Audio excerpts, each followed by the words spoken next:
Welcome to Your College Bound Kid, a podcast for parents, college counselors, students, and anyone who wants a weekly 90-minute deep dive into the world of college admissions.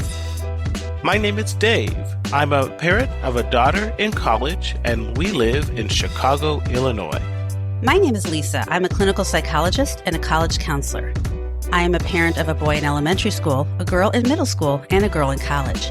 After 30 years in Chicago, we recently moved to North Carolina. My name is Mark. I'm a college coach in Atlanta and the parent of two daughters. Karis, a graduate of Davidson College, and she is the founder of the Spanish tutoring company, SpanishHelpToday.com. And Joy is a graduate of the University of Georgia, and she is getting her master's degree at North Carolina State University. This week in the news, our recommendation letters, a form of discrimination, a great article by Scott Jaschik of Inside Higher Ed. A question from a listener is, things Mark thinks would surprise listeners if you were to work in college admissions. That's the final part 3 of 3. Our interview is part 2 of 2 with Peterson and Kellen Manning. Two MIT admission officers discuss what applicants need to know about social media. And our college spotlight is Franklin and Marshall College in Lancaster, Pennsylvania, and that is part 1 of 2. Friends, I am on the clouds. I just picked Joy up from the airport. Haven't seen my youngest daughter since January 4th. Wow. So I'm pretty excited. Dave knows that feeling. Lauren's coming home soon too, isn't she, Dave? She is. She's in the midst of midterms right now. And yes, she'll be coming home. I had told her that maybe when she came home for midterms, we can all go to New York City. But then she decided that she'll come home and spend the first weekend with us and go back to her college and then spend New York City with her college. You're getting canceled. You're getting supplanted. You're getting replaced for her peers. Did you just swipe left on my butt? That's all right. You can still pay the tuition. Yeah, you can pay. You can make your contribution. Well, I'm sure you realize that half a loaf is better than none. So come on home for absolutely. We want our kids to have social growth in college, so that's actually a good thing. Yeah. So, friends, another announcement. I am very excited. A goal I had. Remember, I told you guys, can you give us 150 surveys? And then you blew it out of the water and we hit 170. I said, can you give us 200? We're over 200. You know, I forgot. I said, we have a survey up on our website. Let me go check. And I checked and there was like another 8 more responses on there. So we're now over 200. If you have not contributed, though, we always are reading them and we are implementing your feedback. This was a suggestion from a listener. We put it in our show notes now. So you can find the survey link in the show notes and it's always on yourcollegeboundkid.com under the resources tab. But I do have a specific announcement. So in reading the responses from one of the ones, it might have even been number 200 that came in, somebody said, I love your college spotlights, but I find it a little cumbersome finding the college spotlights when I'm looking for them on the website. So, you know, the way we had it before, on the far right side, you could click like West or East or Northeast or Mid-Atlantic or Southwest. We had all these regions.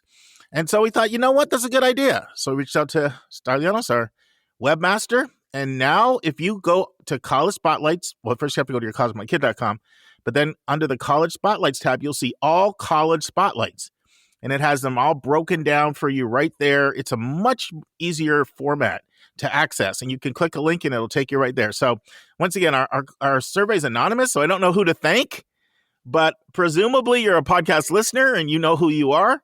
And thank you for that great suggestion because I really think you made our college spotlights more accessible. All right, admissions tip. So recently my question that I answered with Lisa that somebody sent in was, what colleges should I visit? And I broke down, I said, after going over the difference between what a 9th and 10th grader should do locally, exploring in your area versus someone in 11th, we focused on 4 or 5 things that should be priorities. Things such as, where is it on your school? Do you have a cluster of schools together? Do they offer early decision? And some other things. Well, I realized that I forgot a pretty important one. So that's my tip. I should have done 6 things to prioritize when you're trying to decide where to visit. And the 6th one is, does the college have college-specific questions? as part of their application. Why do you think I'd say that, Dave? Why do you think I'd say if a college has college-specific questions, that's an indication you might want to prioritize it for visits? Well, clearly the college is trying to figure out your level of interest. And if you don't visit the college and learn what's unique and attractive of that particular college to you, you won't be able to well answer those college-specific questions. Yeah, so the first part of your answer plus the last part. So the finding out how unique the college is will enable you to communicate in the essays that you understand who they are. And that's a huge part of what these questions are about. Do you get who we are? Do you have to prove to these schools you understand who they are and that you're a match for who they are? And it's so much easier to do that if you have visited, to go beyond just the About Us section. And so that's a sixth thing I wanted to add to the priorities. If they have college-specific questions, now you say, well, wait a minute, I'm an 11th grader. How do I know what they're going to do? I thought you told me they could change these questions up until August 1st. So that's correct. But all you have to do is look at the current application. Trust me, it's very rare for a school to go from offering college-specific questions to not doing them. It happens occasionally because sometimes schools say, you know what, we think these questions are making people not apply. We'd rather have a bigger funnel. We realize they're not as committed, and we'll try to work them and flip them. But that rarely happens. They might switch their questions out every couple of years. They may go from 3 questions to 2 questions. But they rarely go from having questions to not having questions. So all you have to do is look at the current application for the current year and make your judgment off of that. And you should be fine. So look at this application, understanding full well that there'll likely be some changes in the one you'll do coming out the next year. But use this year's application as your guide. If they have the questions, then that's a priority school you should visit because it's going to enable you to answer those questions much better. And any school that has them, they are very, very important in their assessment. All right, vernacular, Dave. You got it. The word is fluff. Fluff. Sometimes there's a cousin term that you'll sometimes hear used, which is poetic fluff. Fluff or poetic fluff? And yet, you want to take a shot on that, or do you want to pass in this new test optional, emissions vernacular optional world we're in? Well, I think fluff is what we used to call BS. So how does it apply? Well, bottom line is when or a real estate term would be puffing, when you basically have some liberal exaggeration of your merits or your whatever you're doing you're puffing up the application, fluffing it up with stuff that's really not that substantial or really not that. So that's the essence of it. The essence of it. So it's basically, if you think about having a steak that has a whole bunch of fat on it and you're cutting the fat off the meat before you eat the meat, it's when in your essay, instead of getting to the point, you say things like, I'm so thrilled to be able to apply to your wonderful, well-established and prestigious institute. It's all that kind of stuff. Like, get rid of all that. Tell me why you want to apply. Right. It's that kind of stuff. It's cotton candy. There you go.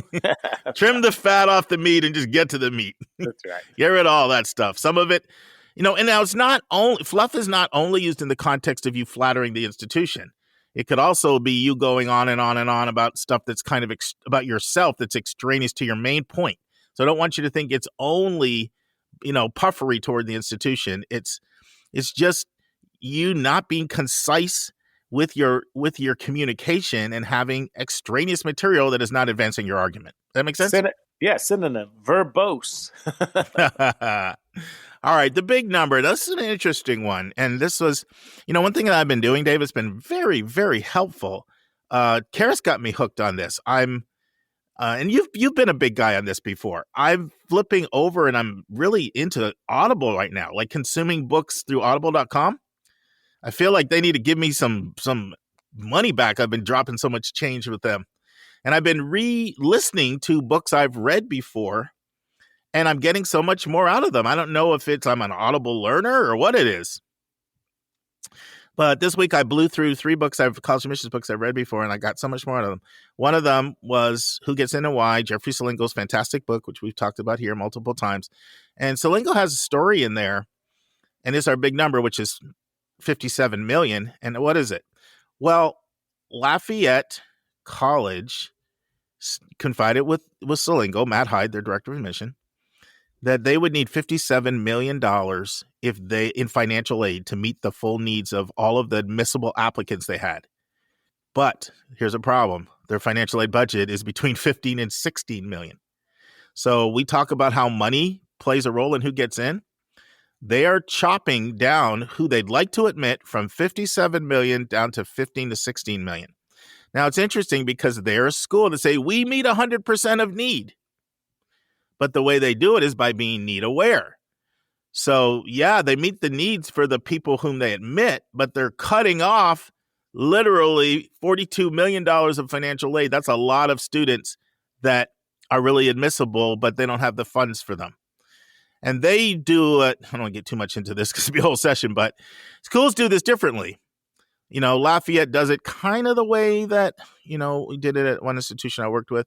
Whereas if you are someone who needs a lot of money, you get looked at differently. So they make the distinction at $35,000 expected family contribution. If your expected family contribution is under $35,000, you go into a separate pool. And now all of a sudden getting in Lafayette becomes like getting into Brown for you rather than getting into Lafayette. So we talk about ways in which having money helps people. Here's an example. If they regard you as high need, if they're going to have to give you, their tuition is 75, 77 cost of attendance. So if they're going to have to give you almost 40,000, then you're in that high need bucket and you have a whole different level of accept processing to get in. And they can only take a small number of those kids and still meet their budget. So that's the big number. Any thoughts, Dave? Yeah, if you want to go on a date with Lafayette, yeah, you got to be prepared to pick up some of the tab. Or be a rock star. Like there's always some kids that do get in, that otherwise they'd have like 0 Pell Grant recipients, right? But you got to just know, in Salingo's book, he talks about a student that was ranked, don't quote me on this, but something like 6 in their class out of 500, but they had a high financial need and they never made the cut. All right. So that's how financial aid can work at a need-aware school, and they can still say we meet 100% of need. Now, other schools do it differently. Wesleyan, they look at who's most likely to come.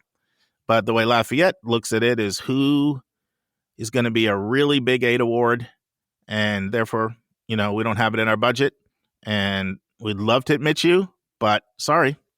And if you're wondering, well, what is 35,000 EFC? What does that mean? Well, if you have what's called typical assets, it's around 175,000 of income. So the formula looks at income and assets, but you have like standard assets. So if you want to get it like 35,000 EFC might mean like that's completely French or Greek or Russian to you. It's about $175,000 of family income. If you're below that, you're likely going into Lafayette just became grueling hard for you to get into. So, all right, take it away, my friend. What do we got today, Dave? And now it's time for Hot Topics in the News.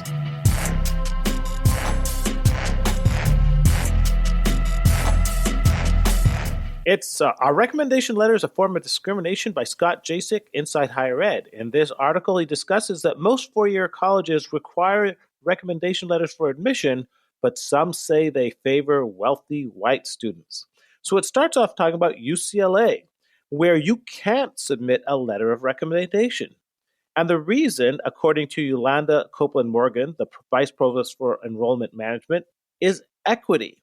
They believe that low-income students are more likely to have teachers who are overworked and are teaching under emergency credentialing systems. And that when you consider the context, it's unfair to accept those recommendation letters. So as a result, UCLA has not had recommendation records for the last several decades. However, UCLA is the minority among four-year colleges, and it's an extreme minority among institutions that are actually selected. According to David Hawkins, the Chief Education and Policy Officer of the National Association for College Admission Counseling, 80% of colleges that participated in a recent NACAC survey said letters of recommendations were important. But letters of recommendation, because of equity, are coming under increased scrutiny. In fact, a report from NACAC and the National Association of Student Financial Aid Administrators suggested that colleges rethink their entire admissions and financial aid processes to focus more on equity issues. So, the question is, why exactly are letters of recommendation potentially discriminatory? Well, the problem is that admission officers acknowledge that letters of recommendation are unfair to students who don't have teachers or counselors who can spend real time on writing the letters. In fact, here's some incredible statistics. The ratio of students to counselors is under 250 to 1 in only 4 states. Those are Hawaii, New Hampshire, Vermont, and Wyoming.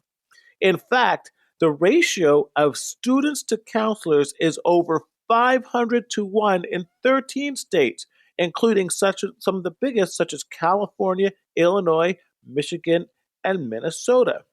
So basically, many talk of the way a thoughtful letter from a counselor or teacher can lead to admissions decision, but they also say that for most students, most of these letters are too short and too vague because the counselors simply don't have the time to get to know the students, and even if they did, they don't have the time to write recommendation letters of real depth and quality except for the real superstars.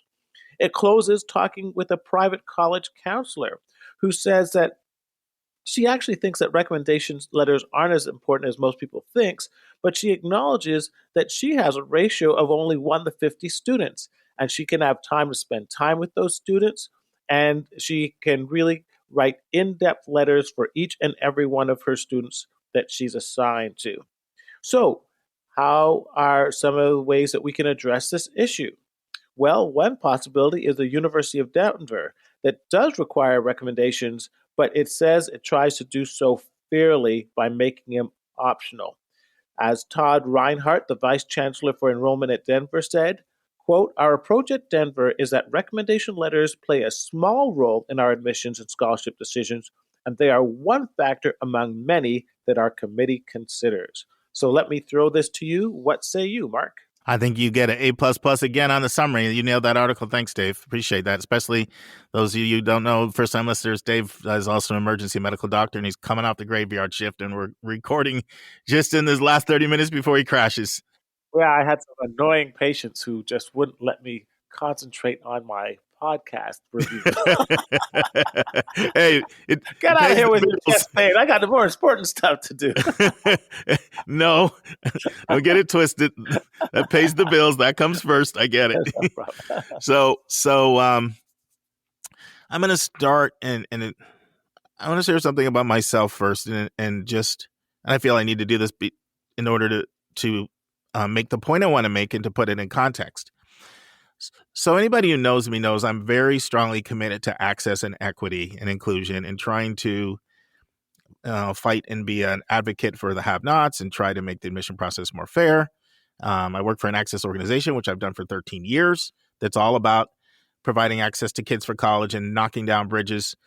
I'm also on a board of an organization called Go to College New York City that does the same thing. We work with some of the poorest kids in New York City, but gifted and talented, and helping them in the college process.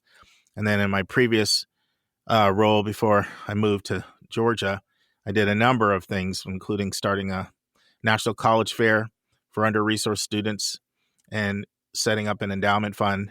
And I've also involved in setting up an endowment fund here in Georgia for under-resourced kids. Recently, I had somebody say, I was on your website and I can just see your commitment to access. And they loved it. And so I think that's, if you know me, you know that about me. And this isn't about me. So I'm making a point because what I'm going to say now might surprise people. I think it's heresy to get rid of letters of recommendation in the spirit of being more equitable, in the spirit of trying to make the process more fair. I also think that the admission officer at UCLA makes that point.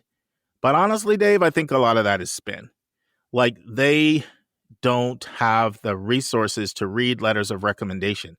It takes a lot of firepower and manpower in your admission office to do that. You know, Little Davidson College, where Karis went, 2,000 students, they have 33 people in their admission office. That's a lot. You know, you figure, say their average person's getting $70,000, throw in all the benefits and everything, healthcare, dental, retirements, call it $100,000. That's $3.3 million commitment of hiring. But why do they have so many? That's way more than big schools like UCLA have. Well, because you can submit up to 4 teacher recommendations there. 2 are required, 2 are optional. And then you can also submit another 3 other recommendations. Same for Haverford College, a highly selective school outside of Philadelphia. 4 teacher recommendations. Worcester, who we just did a spotlight on, 1 required, 3 optional. 4. I looked up a few other schools. Amherst, 2 required, 1 optional. Duke, 2 required, 1 optional. Harvard, 2 required, 1 optional. 3. This takes time. And it takes time. And the reason why they're willing to put the time into that is because of how valuable it is in what you're learning. But you just can't abrogate every aspect of the process where there's privilege, because it's literally in every single component of the admission process. Immediately, it starts with the parents. There's huge advantages there having educated parents. Huge advantages there. The modeling and what you learn from their knowledge and their conversation and who their friends are and who you're introduced to. Starts with the schools that you're in. The difference between a well-funded suburban school or a private school versus a rural or inner city school. The summer programs that you're exposed to. The sports, the coaching, the tutors, the test professionals. The bassoon and viola and harp lesson. I could go on and on and on. So every single component of the college process we're in a capitalistic society. It's what I mentioned in the big number today. It's one of the reasons why I picked that. If you're coming from a family of over $175,000, roughly, you're going into a different bucket in how Lafayette is reading you, because they're going to have to give you about $40,000 of financial aid, and they don't have it to give to everybody. So you get judged much more harshly. That's the reality of them trying to make a budget and not go over their budget. So you just can't, and one of the reasons why I feel so strongly about this, Dave, is I said something once, and this might sound like admissions heresy, but I believe it. If I could have 5 teacher recommendations from every core class, math, English, science, social science, foreign language, from the most advanced class that the student had, so it's not like your pre-algebra. If somebody got to calc, I want calc. If somebody got to, AP Chem, it's in a more advanced class. And if I knew that the people would be honest in the recommendation, paint the picture with the warts, I'd rather have teacher recommendations than the transcript. And we know the transcript is the most valuable part of the evaluation. But the teacher recommendations, they are so rich and they reveal so much. And if you're in a community where you're trying to bring in people of character, they reveal more about your personal qualities and your character than any other part of the application, even the student writing. And so admissions is about risk reward. That's how it works. It's risk reward.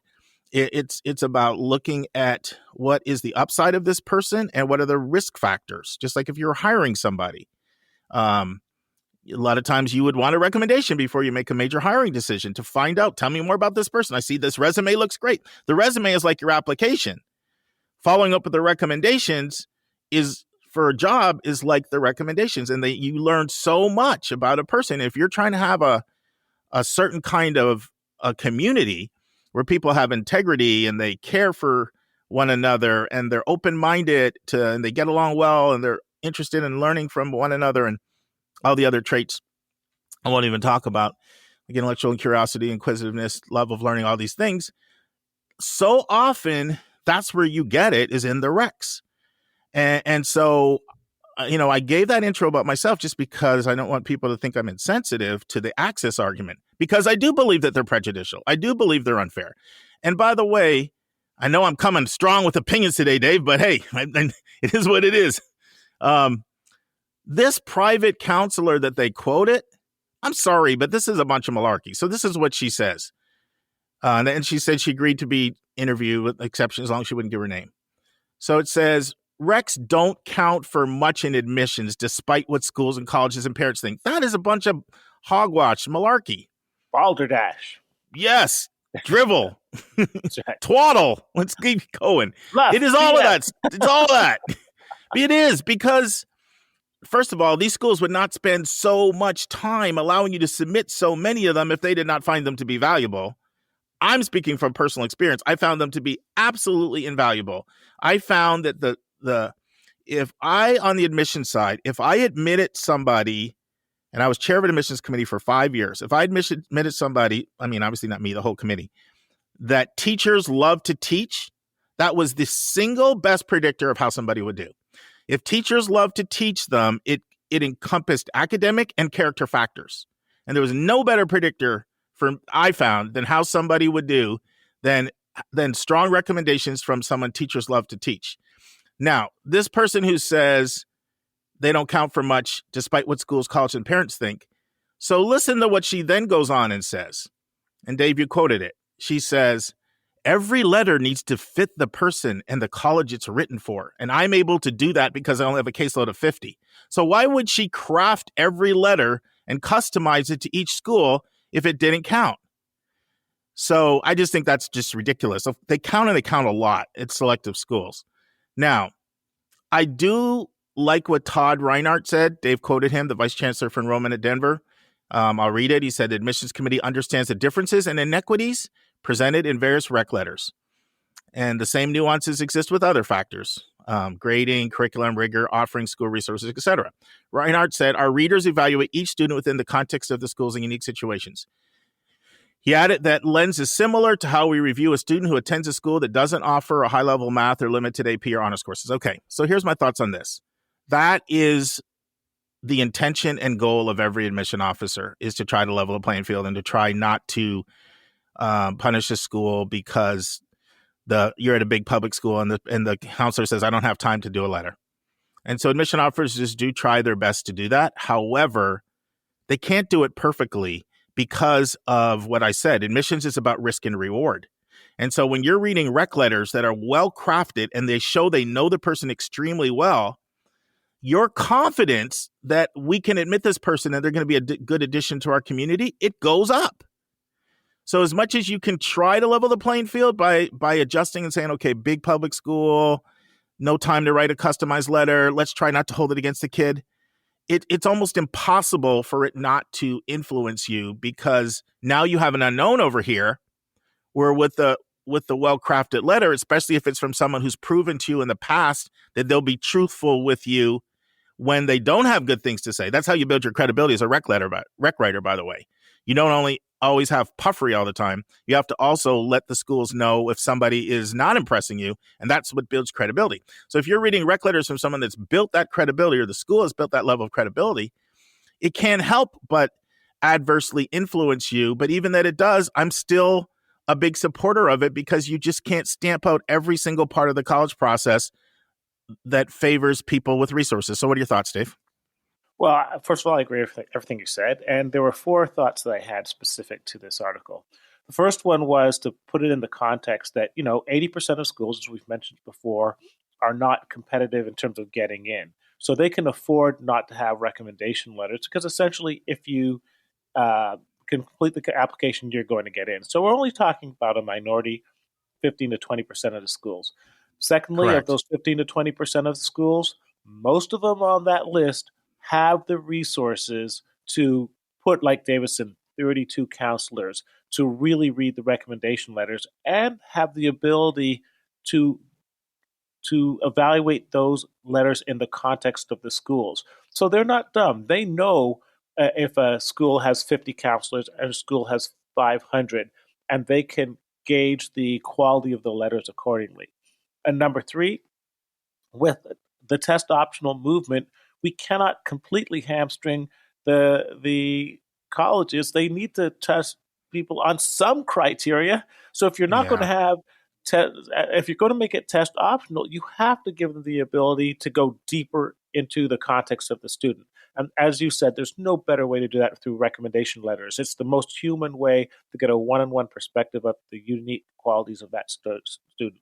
And number 4, and we've discussed this multiple times in other parts of our podcast, the wonderful thing about your college-bound kid and other resources is that there are ways that even if you as an individual are in that school that has a 500 to 1 counselor ratio or has an overworked counselor, that there are things that you can do to get to know that counselor, even under those conditions, to enhance your ability to get an in-depth quality recommendation letter. So all those things being said, and when you combine it with schools like Denver, who might make the option of make it test optional, recommendation optional, it's certainly something that we shouldn't get away from. There's more than enough mechanisms to improve the use of recommendation letters despite their flaws. No, those are all great points on your part. And I'm going to just give an example. And I think I might have shared this like maybe 100 episodes ago on the podcast. It is an example. Colleges that do holistic admissions, they really do try hard to not punish the kid coming from the bigger school. So I was working with a student whose name also happened to be Lauren. Remember, Dave, that other great Lauren the same year? Actually, you met her. We all went out to dinner. We did. Yeah, it's a great kid. Yeah. So I was talking to a very, very highly competitive school that she was admitted at. And they said to me, one thing that really impressed us about her, they said she had an amazing letter from her principal, and she's coming from a school. There's over 600 kids in the graduating class. We don't see that often. So the point they were making was we don't expect kids coming from these really big schools to have rec letters from people that know them very well. We expect that from the lab schools and the Trinities and the Daltons and the Horace Manns, and the Brearleys and the Harvard Westlakes and these, these private schools across the country. We expect it from schools like that, but we don't expect it from a big public school. So when we see it, we're like, whoa, look at this letter that the principal, look how well the principal knows this kid, and look what they're saying about, so I bring that point only to say, like, if someone's frustrated out there and saying, oh my goodness, the deck is completely stacked against me, Stucker's here is telling me that like rec letters help a lot, and I'm at a big school and I don't think my child's going to be able to get them because we are one of those schools coming with really high counselor loads. Just know that schools do try.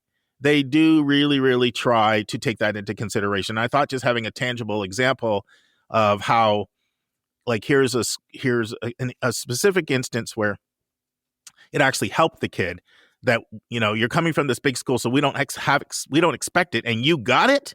So, wow, like that tells me a lot about how you've impacted your institution. Does that make sense, Dave? It does. And just a couple of tips. I remember you telling me some of the things that my daughter did and so forth is, number one, get to know the counselor, and get to know the counselor in the 10th and 11th grade. Don't wait until the last year to do so. Number two, find a reason to have the counselor or your teacher write a recommendation letter for you for something other than college admissions. Maybe the summer before, if you're applying to a specific program or to a specific scholarship, it's a great way to get to know the counselor, tell them I'm applying for this, and then ask them, can you write me a good recommendation letter? And when she says, well, I know nothing about you, guess what? A great way to give a CV or a cover letter or an explanation of who you are and why you're applying for this thing. And then, you get the idea, get the counselor to then invest in you and write that letter. And so then in the next year, when you are time for college admissions, you can come back and tell the counselor the things that you have done with that recommendation letter. Maybe it was for some job or for some academic program. And then you can give her an updated CV. And I guarantee that if she's one of these people that have 500 students, that probably 497 students aren't doing what you just did. So of those 500 students, you're the one that's really going to stand out in her mind. So that's a couple of things that we talked about. Dave, you're bringing the heat today, man. I mean, those are all things that that I encourage people to do. And especially that's with the counselor letter in particular, because the counselor letter focuses on your impact in the community. The teacher letter focuses on your impact in the classroom.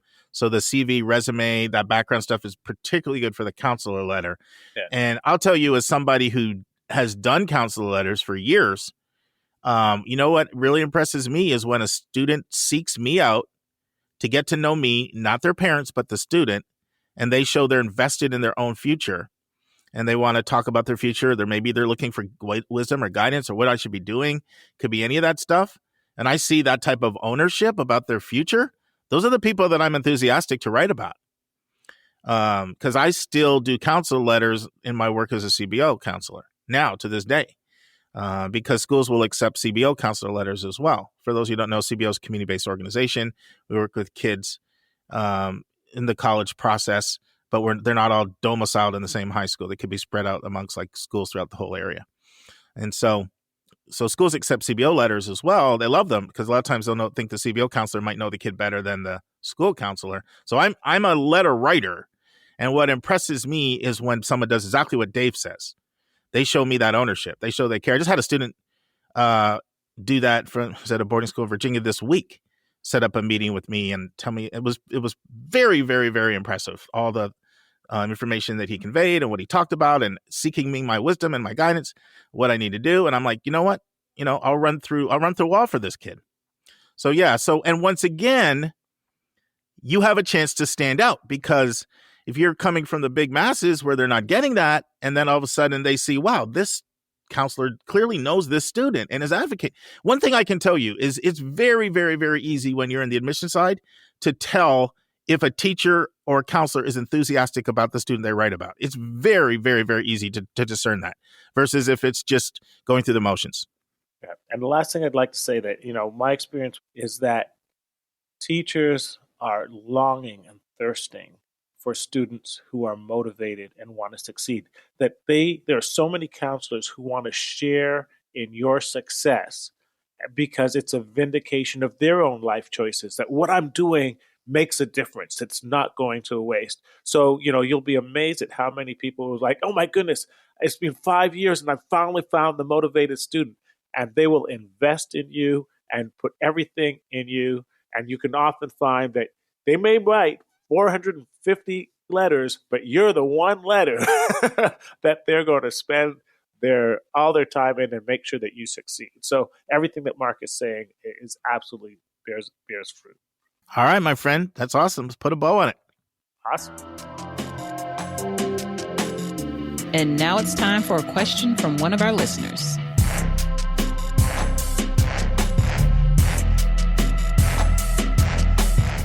It is now time for the final segment of our bonus content on things I think would surprise you if you were to work as an admissions counselor. This one we've talked about before, but every one of these things we've talked about before, I still think people would be mildly surprised. Colleges are businesses, and they need to be businesses. Like, business shouldn't be a bad word because business means that you balance your books and you survive. If you don't balance your books, you close. Mm-hmm. The problem is that sometimes being a business, works against your interest, the personal interest. That's where it's a problem. And some aspects are unsavory and some are kind of understandable because people just don't understand how businesses work. So sometimes when I say it's a business, it's sort of like, hey, you need to understand they need to pay their bills. But other things are a little more unsavory. And one aspect that I really need to talk about is the way the game is played at anything other than more sort of open enrollment schools, public schools, regional publics, some flagships that are my open access schools that are admitting 2/3 or more of their students. Is the whole name of the game is how can you drive your admission rate down? That's just the way that it works. And that is how you build your reputation. That is how you have pricing power in the market. That is how you're able to increase your yield and get the students that you want. And that's how you're evaluated and how you're judged. The way your year was a better year than the year before is that you got more applications and now your acceptance rate. That's just the number one thing. If someone said, was it a good year, was it a bad year? It's, did you get more applications? That's why I don't see people walking away from the test optional thing right now. No, because it works for them. Yeah, it works for them. And not only that, it's getting applicants from some really hard demographics, right? Like rural kids and some under-resourced students of color that were hard for them. So they're not only getting apps, they're getting apps from hard places. But I understand this. And I'm going to give you a story. So I did a presentation in Washington, D.C., recruiting a pretty hoity-toity neighborhood in D.C. It was one of our alumni hosted it and invited a bunch of people. And, you're kind of in doing the whole little. So when you do these presentations, they're normally the way the format normally is 30 minutes of like nice munchy hors d'oeuvres, usually catered, you get some good eats there if you like the shrimp on the stick and all that stuff. You're doing the nice little hors d'oeuvres and you're mixing and mingling. And then you go into your presentation and typically you're going to put something up on the big screen, either do a PowerPoint, a bunch of videos, do a presentation, do Q&A, and then wrap it up and then a little bit more lighthearted Q&A and people call it a day and they're anywhere between 90 minutes to 2 hours. It's a great way to recruit. So before the session started, Two people said, what is your acceptance rate? And at the time, I think we were at 39 or 36, something like that. And, and so I'm like, oh, and then later at the very end, another person, what is your acceptance rate? And every time I knew, I could just feel it was like, are you good enough for me to send my kid? And in the back of my mind, I'm thinking, gee, I really want that to go down because it's going to be easier to get these families if it goes down. So I remember the next year I was at a big event, like huge fair. And in fact, it was so big, I had to bring like another person and a bunch of students with me to work the fair. And I remember thinking in the back of my mind, like, I'm there to find kids. It's not like my goal is I'm just recruiting to reject.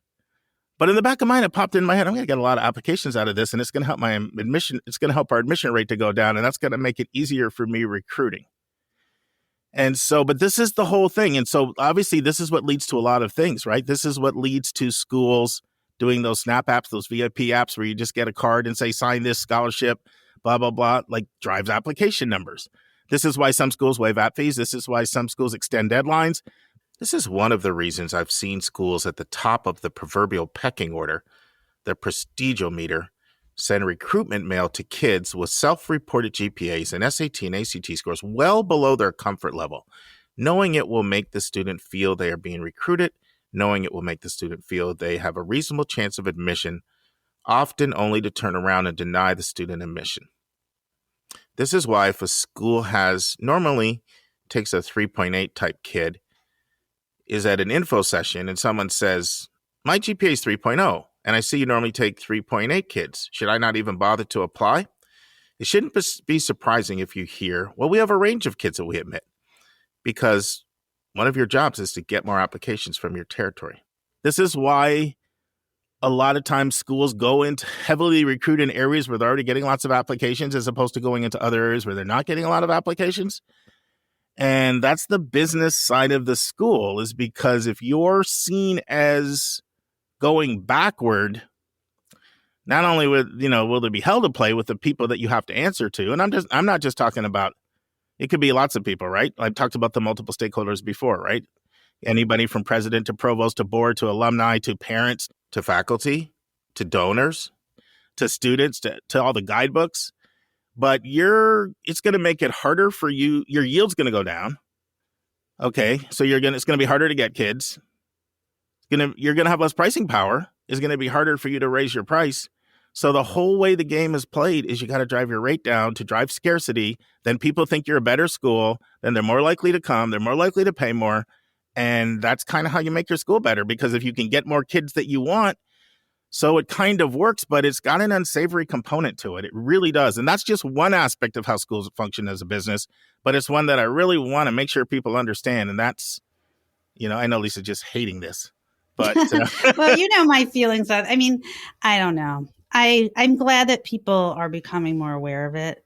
No matter what I say, schools are still going to do it. So, I guess we have to kind of just, as parents, know what's going on, try to, frame things for our children in a way that they can understand that. And, but, parents, like, if you're not fooled by low acceptance rates, then this wouldn't be happening.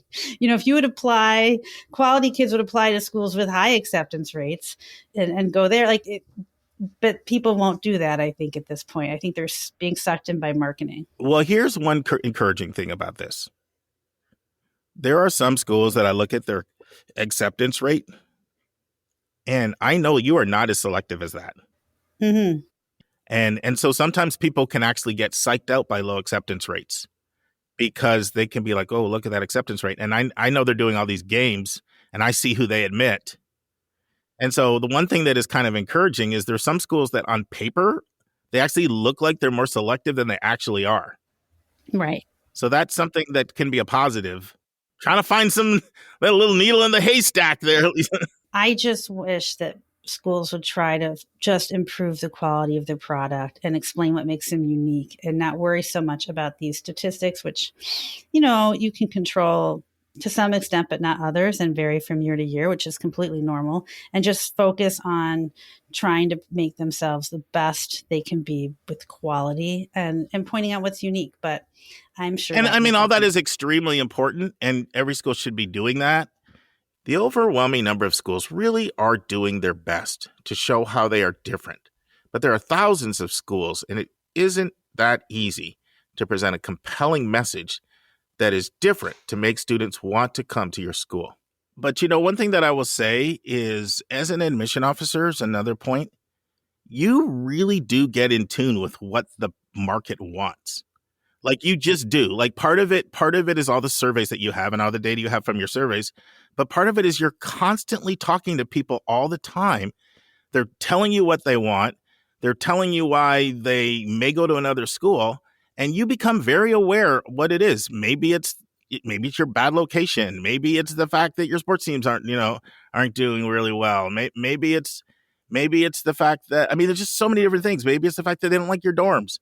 It's just so many things. And you become really, really aware of what the public wants. And sometimes it's actually hard when you communicate internally within the internal culture of the school. Because if you're talking to people on the inside, they don't really have that perspective. You're the one who's like out-facing, customer-facing, constantly hearing all the time. It'd be like if somebody worked in customer service. Right. They know what people want and what they don't like, what they're happy with and what they're not happy with, in a way that someone who doesn't work in that, out-facing role does. And so that's one of the things where when you see all of this attempts on the part of schools to increase their status, it's because that's what the public wants. Like, you always hear admissions people quoting, we're ranked this, we're ranked that. There's like thousands of rankings out there. Yeah. It's because they have learned that this is the stuff that the public wants. Yeah. And that's an uneducated public, right? Because they look at numbers because they don't know the nuances of it. And I guess it's our job and the job of, college counselors, whether independent or in schools, to really try to educate families about different ways you can evaluate a school. And it's even trickier than that, Lisa, because I remember I had a student and they were down on Northeastern and BU. This was a few years ago, a student from Manhattan. And they went for the admitted student visit days to both.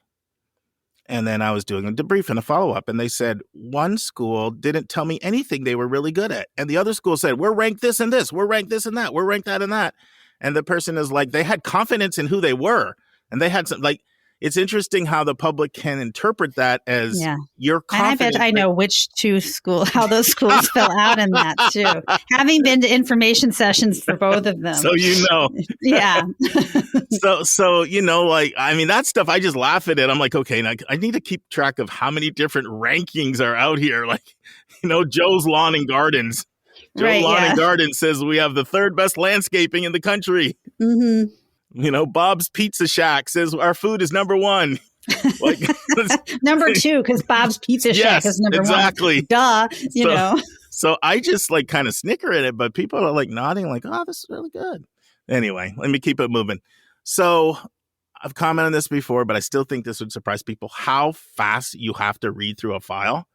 Because when you think of how much time people like quibble over every little line in an essay and then bang, they just fly through these things. Some schools, 6 minutes, everything. But what I'll say is this, you get really good at speed reading too. It's like a trained skill. And even when I sit in like file reading processes with now, like they can just blow through an essay, just shoo. And it's not like they're necessarily blowing it off. When conversations happens about it, they can articulate it. So you really do get really good at speed reading too. It's not just like you don't care about details. You have to go fast because you're on timelines and deadlines. I remember in 2004, I remember having a conversation with a Brown admission officer, and he was hot because he did a school visit, did a presentation at Westtown School where I was at. I led the info session, then I talked with the rep afterward. He was hot because his reading load went from 13 to 1,400 apps. And he's like, there's not more time in my day. And you know what I mean? They're giving me more and more and more work. The pay's not higher, blah, blah, blah. Now, like that 1,400, 2,000 is the new 1,400, for these same schools. And so think about it, 2,000 apps with some schools have 3 3 rec letters in there and like multiple essays, like think how much you're reading. And so you have to read fast, but they get really good at it. And how fast you have to read and how quickly you have to go through that app. I think a new person just sitting in would be like, oh, geez, there's a lot in there to just blow through that thing that quickly. Next one, not a good, well, we've kind of talked about this recently, so this may not be surprising. There's just not a good mechanism to fact check all the little things that people say. There's not time in the process. There's not really a way of doing it. Sure, your antenna gets better at picking and, so schools that have more time, they can sometimes afford to make a phone call. Let me check on this. Most schools just don't have the time built in to do that. And so everybody kind of knows it's a weakness within the system that, people can embellish things. Although I should note that some selective schools have fraud lines where they take calls and investigate, but that is the exception and not the norm. And we've just recently talked about that, so maybe that one won't surprise people, but I put it down. A couple more, and then I'll see if you want to comment on these. How long the hours are, how much work it is. It's a lot of work. It's it's fulfilling work, but it's a lot of work, especially when you're on the road and you're going to fairs and you're doing school visits, and then you get emails at the end and you got to write your notes up. It's a lot of work. It's a lot of work. It's a long job.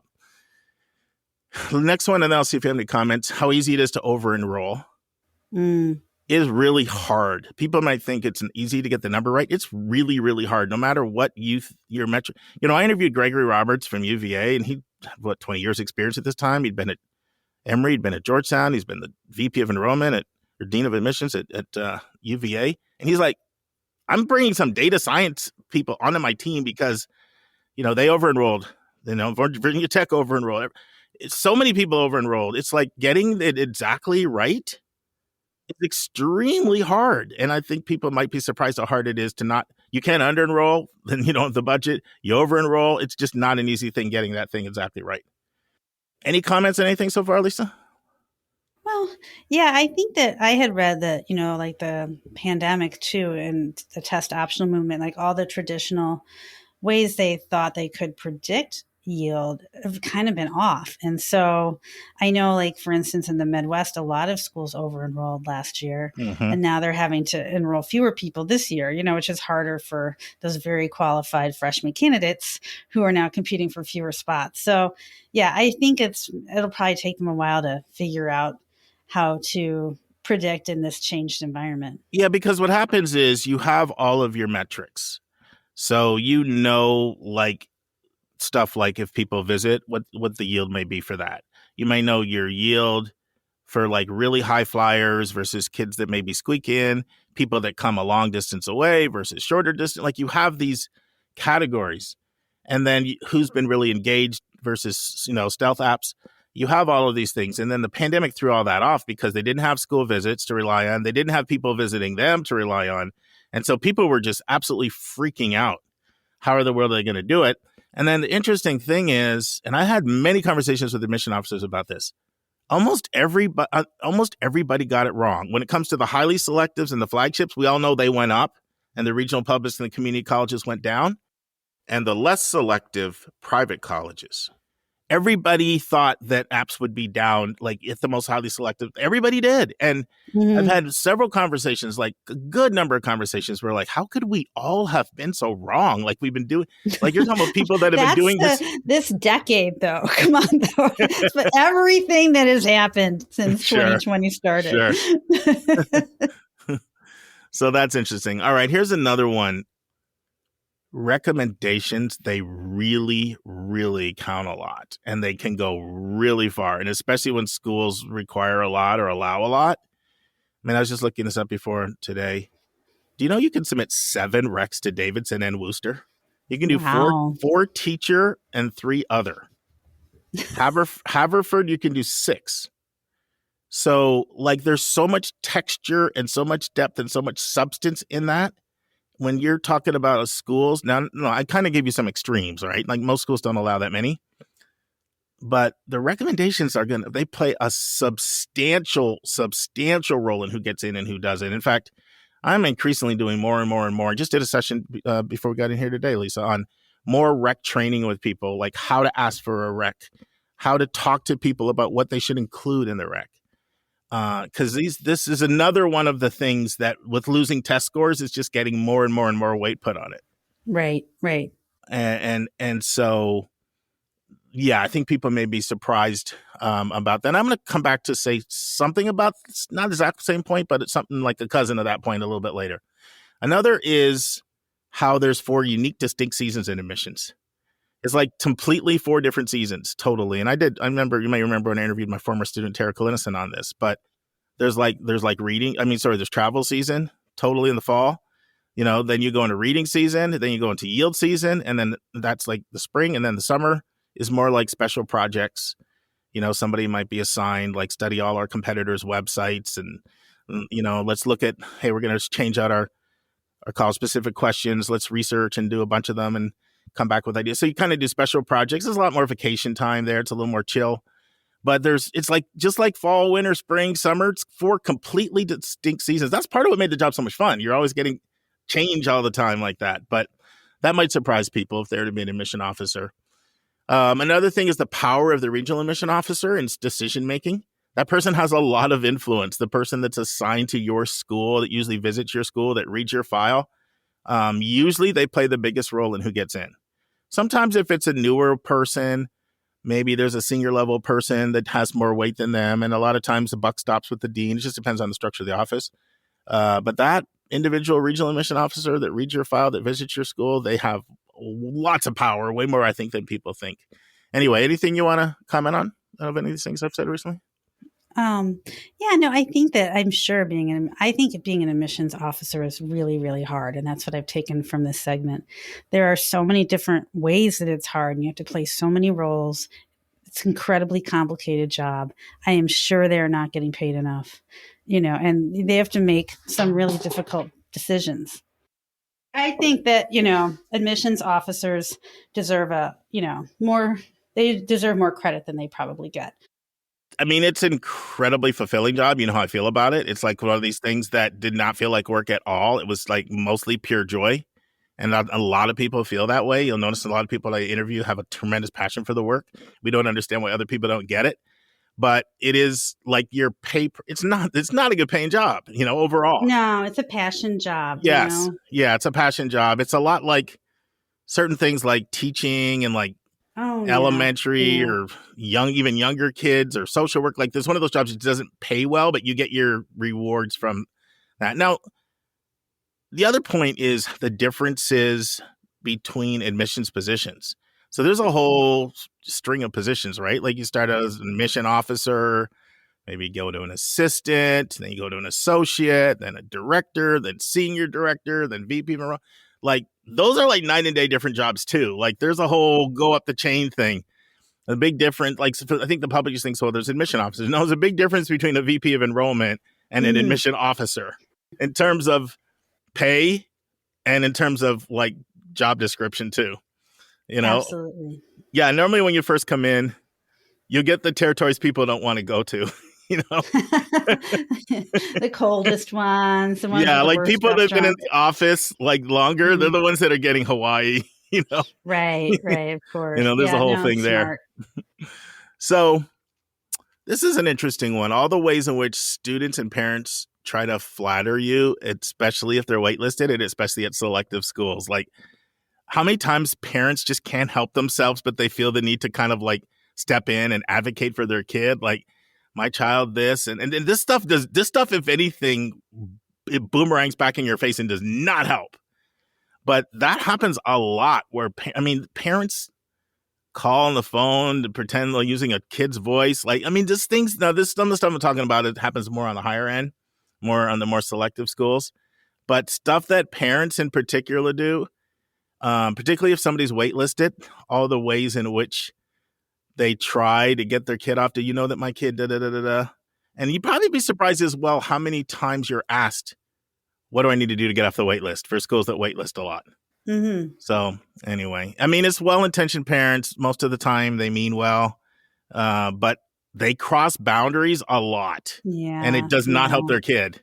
No, I'm sure it doesn't. I think it's so easy to get sucked into the idea that there's only one school that will be perfect for my child. And really, there's probably several that they could go to, many of Not which they're already probably, admitted to. definitely. Yeah, and so then things just start to get kind of out of control. And it is hard to see your child disappointed. I mean, it happens to all of us, and it probably should happen to all of us for our emotional development. It is not fun to watch. And it's also hard if you're used to kind of making things happen in your job, like you're an owner, you're used to calling the shots, like to be in a passive position where you really can't just come in and take control. Like that goes against the way you function in your job description every day in, day out, where you still like take in charge. And it doesn't mean you have to own a business. It could be a teacher. A teacher is like the king of their classroom. They call the shots in their classroom. There's a lot of different positions where you're kind of controlling everything in your world. Mm-hmm. Yeah, and I think people who are really high achievers generally work hard, put in the effort, and things work out. And then something like a college admissions process, or even like when I'm in my clinical practice, someone has like a health crisis or things happen that they can't control. It shatters their worldview and it shatters their view of themselves. And that's when you see people start doing some really interesting things if they're not aware of what's going on with the inside. And some of it is also correlated with type A behavior too. Oh yeah, type A drivenness. Yeah. I'm one of them too. I can't exempt myself. We're the worst. So is Dave. All three of us are. We're all in the club. All right, so this one is how holistic admissions actually works. There is a misperception of how it works, and I do follow the admission officers. Having a conversation with Karen Christoph, who's the Dean of Admission at Colorado College, who our listeners are going to be blessed to have her. She's going to do 3 separate interviews on 3 separate topics coming up for us. But we were talking about this just in our pre-meeting about how misunderstood holistic admissions is and how much we as admission officers have to own that. There's a perception that holistic admissions kind of means all parts of the application count equally. Mm-hmm. And it's just not how it works. Like if you don't reach a certain level of academic acceptability, it doesn't matter on other things like your extracurriculars and your essays and recs. Like you have to meet a basic threshold of acceptability when it comes to things like courses and grades and grade trends. Mm-hmm. And you just do. And if you don't have those things in a highly competitive environment, nothing else will even. You won't even give yourself a chance for things like interviews and essays and that to count. And there's not that perception because I know it because people will say things like, yeah, my grades aren't that great, but boy, can I write my extracurriculars. And they don't understand that it, in a lot of ways, it's like pass fail. You have to get through that first test. Give your sent. And I don't think that's how people understand holistic admissions. And this is when I do follow admission officers. I know you think I'm a shill for them, but I think you don't see Lisa and I smiles over here when I say something. I'm not going to say anything. I've already made my point. But I do think that this one falls on admission officers for not articulating what the way holistic admissions actually works. The next one is not true at all schools, but some schools have a treasure trove of data on every high school. And they're bringing all of that through the prism through which they read your school. Sometimes there's this file of all this shared information, and you have a regional admission officer before they leave. You want them to capture all of that and put all that into the database, and then you build that up over time, and then you come in and read. And so you're basically reading a high school through the bias of the filter of all of these past experiences. And maybe bias isn't the right word because, it would be wrong not to do that. It would be actually negligent to not take advantage of all your past knowledge and understanding of a school. But it does mean that not all schools are the same and they're not seen as the same and they're perceived through a filter. And I think the public knows they're not all the same, but what they may not know is just how much data is there on past schools. I remember I was talking to Tara, my former student, when she first got at Smith. And she was telling, hey, Mark, I'm going to Mercersburg. Mercersburg's a boarding school in Pennsylvania. And my perception is that Mercersburg is in a very, very conservative part of Pennsylvania. And Smith is a very liberal school. And I'm like, you know what, Tara, I just think that might be might be more of a conservative school than Smith. I'm not sure if it's not. And then she just rattled off this data. She's like, Mark, here's how many applications we've had from them in the last few years. Here's how many admits we had. Here's how many matriculants we have. I'm like, oh, okay, you're right. And this is a new person, but she inherited all that data coming in. And so there's a lot of like school information that's kept there, that's passed on, and your school, now this is confidential stuff, they're not going to tell you, but your school is seen through that prism. This one, well, probably, I don't know if this will surprise people, but I think it will a little.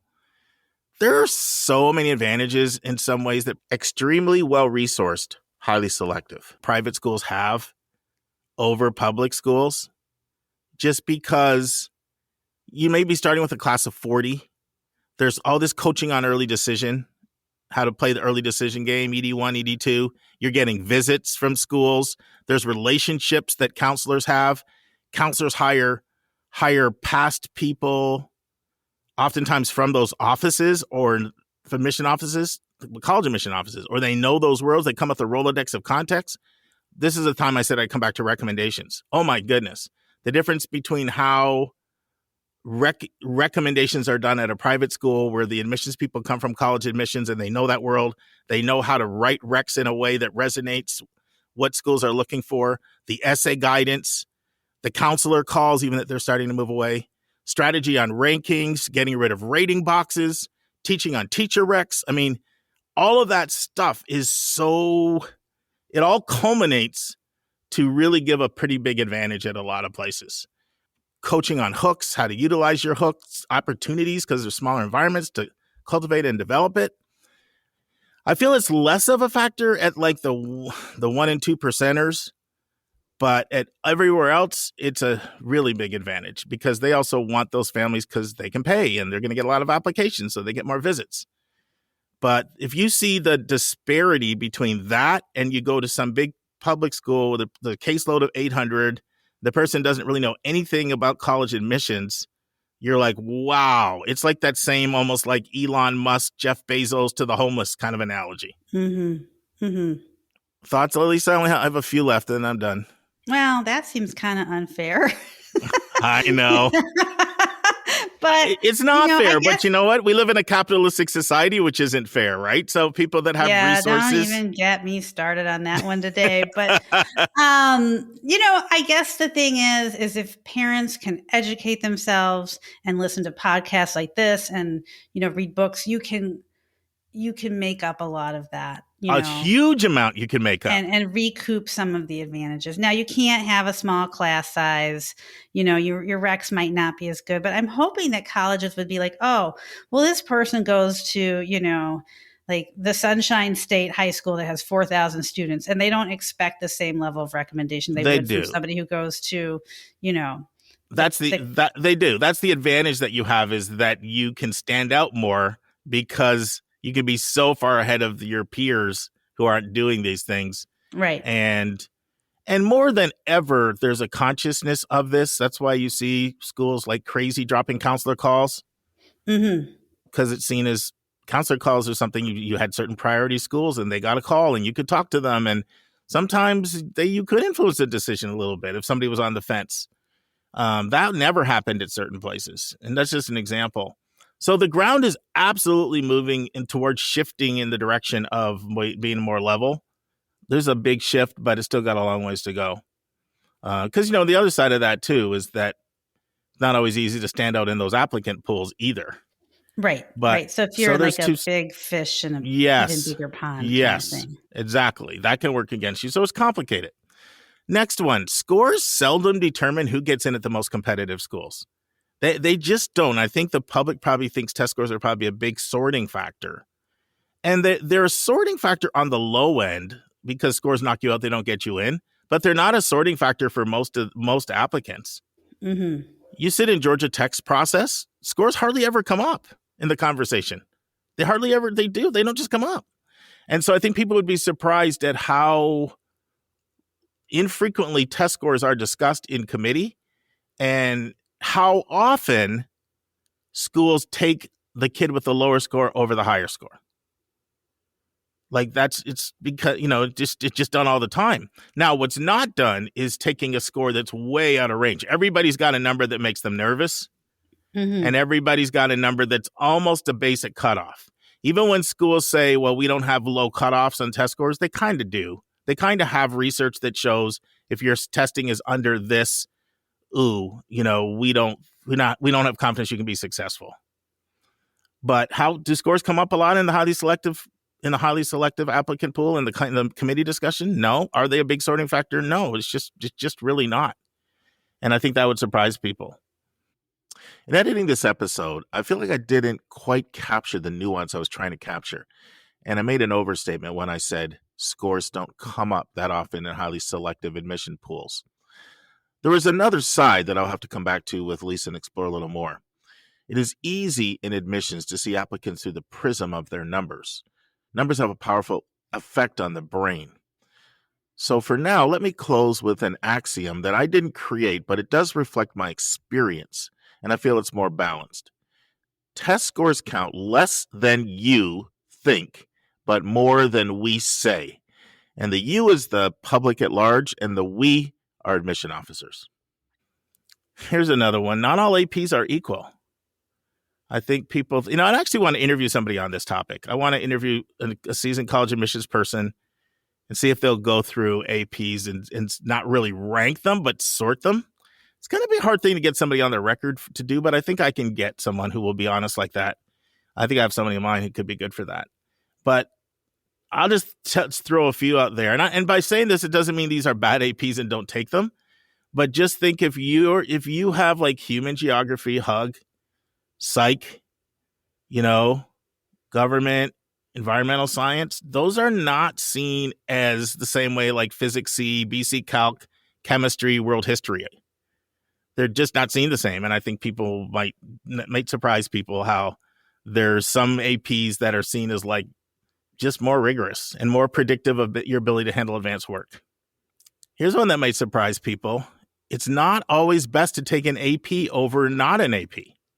So I think people think that people are counting, oh, this person took 11, they took 8, 11 must be better than 8, that must be the better curriculum.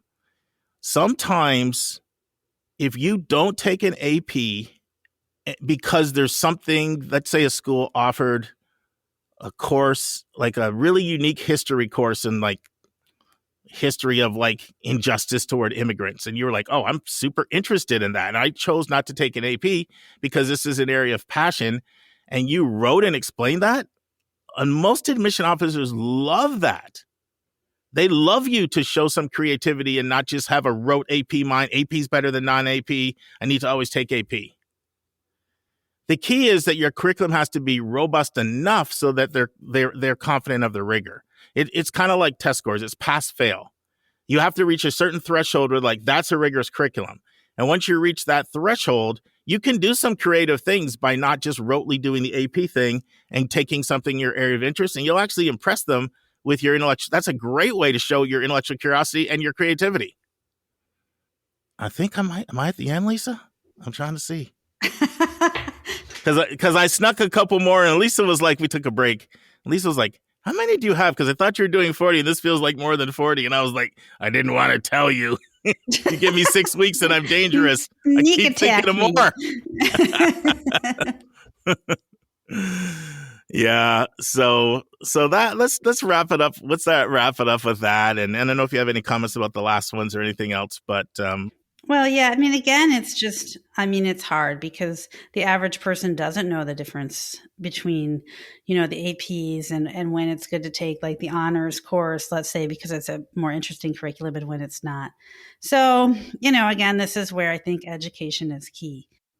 Yeah. And this is where you need to be talking to your school counselor, because what schools do is they ask the school counselor to rank each student's curriculum to see if it's most demanding. And so you should be able to have a conversation and say, if I take this, this, and this, will this qualify as the most demanding?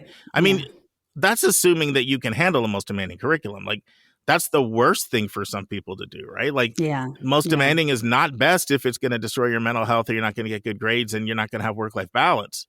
And so for a lot of people, they shouldn't do that. But there should be somebody within your school, because the school counselor literally needs to rank that. who can give you feedback. And something that I've been doing sometimes, every now and then I get a really, really hard curriculum question from one of my students.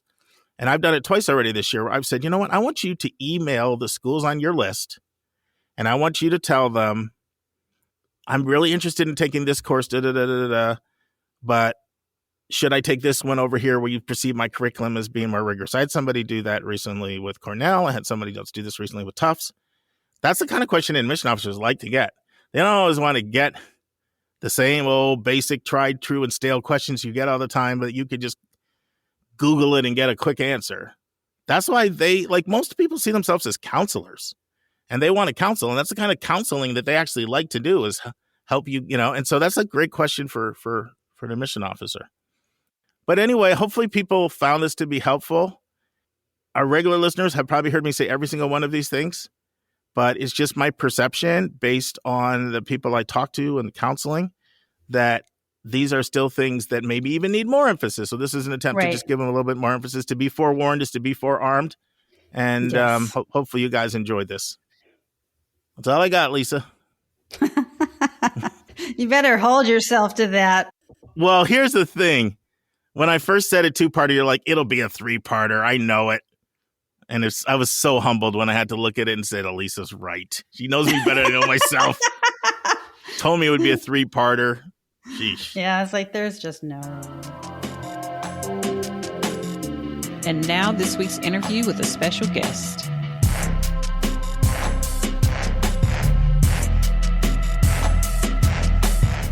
Well, I try to listen to the feedback we get in the questionnaires and surveys. And one dose of feedback said, stop making such long intros to the interview. So I'm gonna adhere to that right now.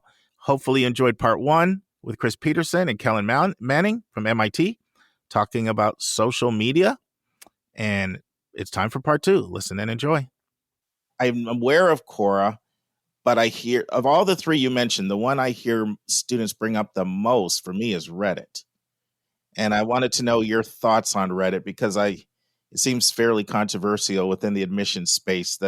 What I pick up from most admissions professional is that there's more junk than jewels on there and a lot of rumors that run wild. But then I hear other people say, no, some of these private message, I don't know if it's private message groups or certain platforms. I don't understand it, as you can tell.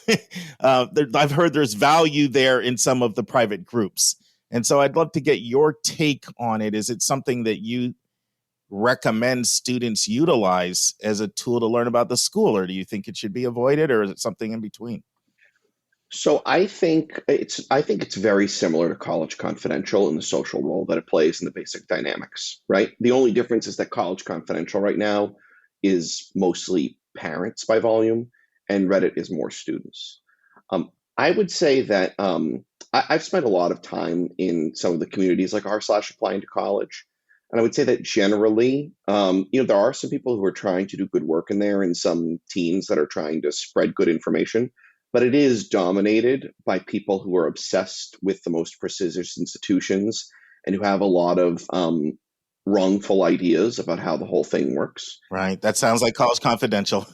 Right. Where I think there is something that is different is in specific school Reddits. So, there's r/MIT, and that's not prospective students fighting about how they, think people secretly think, what the people secretly think of essays. It's mostly MIT students being like, hey, what's going on here? And can you answer this question about that, to another audience of MIT students? And that's something that I can imagine being of higher value to a parent or a student, because it's more MIT students talking to MIT students than a bunch of 17-year-olds telling each other they think they know how college admissions actually works. Although I think even with that, you have to be careful, because sometimes a student got in and they'll say, oh, my essay got me in, and they still don't really know all that was part of the whole equation, like an admission officer would, right? Of course. Yeah, no, and I think it's specifically because spaces like r/MIT almost never discuss college admissions and almost never speculate why they got in. Okay. That it's a better viewpoint of what substantively is going on with the school and everything other than the admission space. Well, good. Well, that'll help me to be a lot maybe more qualitative when I talk about Reddit, because I'd been fairly critical, and actually several listeners had written in to say, you're too hard on Reddit. And so, I've been examining that, and I don't understand the platform, so maybe I need to just be quiet and learn more. Yeah. So what I'm really interested in, and I'd love either one of you or both of you to chime in on this. Students, parents, and college counselors are always trying to get beyond the marketing of a school to really learn what the experience would be like for someone to actually attend the university or college. What advice do you have for any of them, student, parent, college counselor, when it comes to trying to understand if they're getting transparency and accuracy from the various social media platforms? Like, how can they discern the jewels from the junk is really what I'm asking. I guess a good way to start off is just know what you're looking for. Like, if you're looking for more of the hard facts about an institution, about financial aid, about what's required, then the websites and the main college social media platforms are a great tool for you, because you're looking for the basic information they're sending out. If you're looking more for information about student groups and clubs, then you might need a little bit more digging. If you're looking for specific things, like figuring out ways to find the student group website, and then find that individual group's website, and then to see what their social media presence is like, and see what types of events they hold, see how and then go from there. You can. I think what the thing is, like, there's always a certain limit to the transparency you're going to get, regardless of what platform you look on, because every social media account, every website, every office is dedicated to achieving certain goals. Whether it's MIT, everything's going to link back to our mission and why we exist. So you're going to get that messaging, and maybe even on the blogs, there are still certain things that even Petey and I say, well, I don't know about that. Like, it's few and far between, but there's still certain things there. So I guess it comes down to just know what you're looking for, and then find those, and then try to follow those threads as far as you can. And there should be things there, because when it comes down to it, everything is going to be marketing in some force. Like, a student group is going to want you to join. A student is going to want you to know certain things. MIT offices are going to want you to know the best about those, but hopefully to be a part of it. Same with other schools. But just know what you're looking for, and just set those parameters up and going forward, and then utilize the resources. Like, recognize that social media is just one part of the equation. Like, you can get a little bit from social, but there's an IRL element that is more crucial, like whether it's visiting campus or going through the online visits, or seeing if there's any shadow programs, or if you get in, making sure that if you can attend the preview weekends that these campuses throw, visiting the campus just to even walk around, even if during COVID it's closed, just to get a vibe for what it's like, how close is it to the city, how close is it to other things. So recognize that social and all that stuff are just part of the wealth of tools you have to learn as much as you can about the campus.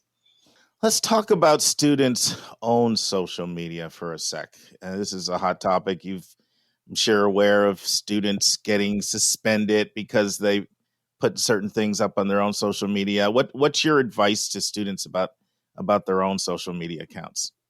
In terms of when they're in high school? Yeah, when they're in high school. So my undergrad thesis work was in social media privacy. Okay. And I think that generally my advice to all students, irrespective of the admissions context, is to try to keep in mind the age-old advice that I'm sure Kellen and I got and never listened to is the same that teens today got and never listened to, which is, put something on the internet could potentially be public and blah, blah, blah, blah, blah. Right. I guess if I were a parent advising a teen, I would not be worried about college admissions in the specific case. Mm-hmm. I would be thinking generally about, excuse me for going a little academic here at the moment. Mm-hmm. Hey, you did your theses on this. When you do your theses on something, we're going to expect you to nerd out. Well, and I teach, my side gig at MIT today is teaching and researching on internet culture in the media studies program. And I think, I think that it's worth students, high school students included, reflecting on the dynamics of the design of particular systems, engagement metrics, the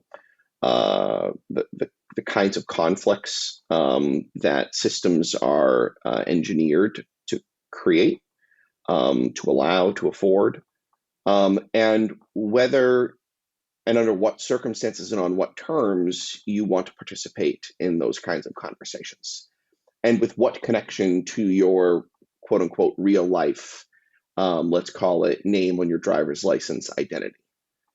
I believe as someone who grew up largely online, living in rural areas in New England, I believe there's a lot of value in participating in unconstrained, contentious, exploratory speech and identity play online, whatever message board, forum, social media site, anything else that you're on. But understanding what you're doing and to what extent it's your agency, and to what extent it's the dynamics of particular systems bringing things out of you, is, I think, an important thing for anybody, no matter what age, to be conscientious about. And I believe that students have the ability to be conscientious about it, particularly when they read strong social science, empirically grounded social science, not random crappy documentaries or anything else like that about the interaction between human sociality and social media. Let's take a break to learn about Mark's recommended resource for the week.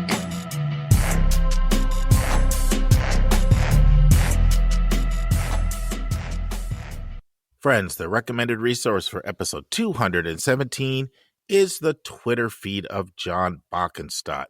Now, our regular listeners will know I've often referred to Jon Boeckenstedt as someone having a trenchant mind, as a thought leader, as an iconoclast, a contrarian, someone who challenges conventional notions of admissions and articulates them with data and brilliance. So he's the founder of the largest Facebook group that college counselors and admissions professionals gather at. But he also has a Twitter feed where he's always releasing thought-provocative tweets. Like just in the last 24 hours, he probably has 10 to 12 tweets up challenging the notion that teams that have a lot of athletic success, like the Alabamas, the Clemsons, most recently St. Peter's, that creates an admissions boon for them.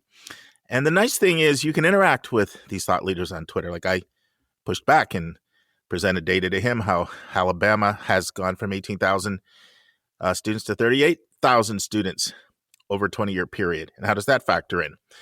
But if you like to be challenged, you like to see conventional notions challenged, you got to check out Jon Boeckenstedt's Twitter feed. It's a long name. It's at JonBoeckenstedt. We've featured his articles. He's written several times. And quite honestly, it's probably admissions malpractice that I haven't interviewed him on the podcast. But maybe we'll reach out to him and do that in 2023. Now return to my interview, the MIT admission officers, Chris Peterson and Kellen Manning. Anything you want to add to that, Kellen? Yeah. So I'd say just be kind. Like that's one of the big things we do is like, if you're going to be on there, try to avoid being toxic. I mean, like Petey said, when I was a kid, I was always told what's online stays online. And I didn't really pay much attention to it. And it never really came back to bite me because I didn't really post anything too crazy. But I think the saddest part about the evolution of social media with like the newer generation of students who are on there is I feel like they've kind of taken that advice to heart a little bit too much, to where now everything feels like it's like you have certain people who take it and they look at this is my personal brand. So appeal to whoever I want, whether that be a potential college that might for some reason be looking at this account, and they lose, and you'll see it on time with like student YouTubers. That's where you see it a lot. And it's like they lose a bit of their personality and they're no longer themselves, and and I don't know, it's just cool to see a person being themselves online. I think that's just a cool thing to see. I think it's a really interesting thing to see. So my advice is pretty simple. Like basically everything Petey said, I agree with, but also try to be kind, but also be yourself. Don't lose that bit of you just because you think someone else is going to look down on it. I do want to make it clear that just for the purposes of this podcast, reviewing social media accounts is not a standard part of the MIT admissions process. I can't speak for other schools, but it is not something that we do as a matter of course. It is not something that we Google. Frankly, we do not have time for that. And it is not the kind of thing that we are interested in policing as a matter of course. And Stock, I'll send you a couple of papers that maybe you can link in your write-up about here that I think might be relevant to the sorts of stuff that I was just talking about in terms of the interaction of teen sociality and social media and privacy and context that may be of interest to some of the parents or students who are listening. What about when students put like a link to a social media account, like in their application? Do you click it then? Like sometimes students direct you, they'd like you to see one of their social media accounts and they have a link, either to an account or to an abstract or something like that. So we generally encourage students to submit materials through our portfolio process, which we use SlideRoom like many other schools do. This is particularly the case if it's a portfolio of creative work, whether it's technically creative, artistically creative, musically creative. They want to have assessed as part of their application, because that's how we farm things out to faculty and other expert reviewers who can actually help us assess the merits with domain expertise. If a student really says, here's my Instagram, look at my cute cakes, then we will click the link. And we might say, get hungry. 100% of the time. Cakes. We will then ask ourselves, is baking cute cakes a selection directive for MIT? And we might say, no, it's not a selection directive. It's also something nice and creative that they do. But if students do direct us to stuff, we do try to click every link. But we also try to make it clear to people that this is not. If you have something that you really want assessed, you should be using the assessment vehicles that we have carefully designed for those purposes. Final question today. What about all the other social media that's out there in terms of like individual clubs have their own social media a lot of times, right? And it's a little bit overwhelming. Like, do you just do the general things from the whole university? Do you do things from the admission office? Do you go look at individual clubs you might be interested in to see what they have to offer? What's your advice to students on that? Like, do you recommend they go to those sort of sub social medias to learn more about what those groups have to offer? Yeah, go for it. Take advantage of everything you can find. Use as part of your decision. I mean, because this is the idea is you want to find what place is the best fit for you. And so every little bit of information you can find from different sources to let you know more about what campus is like, what these individual PEEF student groups are like, what types of things they do. But then also keep in mind, if you run into a club that doesn't post, that doesn't necessarily mean they're not active. That just means their social media is not active. So there's still more beyond just what you find online. But if you find it, yeah, go for it. What's the worst that could happen? I remember even if I think where you start running into some questions is if you start bumping into individual students on social media and you start seeing what they post, and especially if they start posting like some negative things, because what comes into play there is you're missing out on a lot of context. So there's a lot of context behind what people are posting, what they're into, what things they like. So as you're doing research, make sure to keep that in mind, is that there's a language that exists that you haven't been familiarized with because you don't live in that space and you don't know that individual person. So while I think do all the research you can, take everything in that you can, because when it comes down to it, everything matters. Also recognize that there's also more that exists beyond that you can either find out, or you can say, okay, I'm still interested in living with this culture or want to be a part of this institution. Kellen, Petey, thank you. This has been fantastic. And the best news is they're back next week to answer some specific MIT questions, some from me and some that you all sent in directly for me to ask them. So thanks, guys, and we'll see you next week. And now it's time for our College Spotlight of the Week.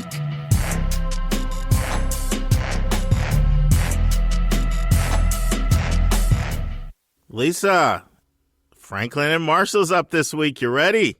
I'm very excited to learn more about this school, so more than ready. Awesome. So I have a very kind of special relationship with Franklin and Marshall for a lot of different reasons. For one, it's 41 miles from where we lived from 97 to 09.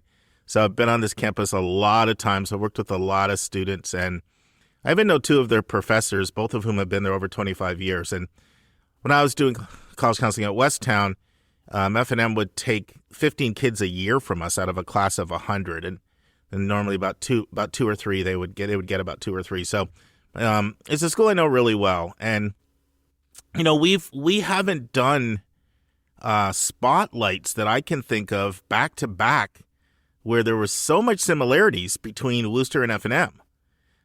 There's a lot of similarities between these schools, and as I get into it, I think you'll see them. But before we start, so I have to tell you, Lisa, so I was thinking, I think we've done 93 spotlights, maybe 94. And now that we have this new format that Stylianos laid out where you just see spotlights and all college spotlights, I said, I'm going to go count them.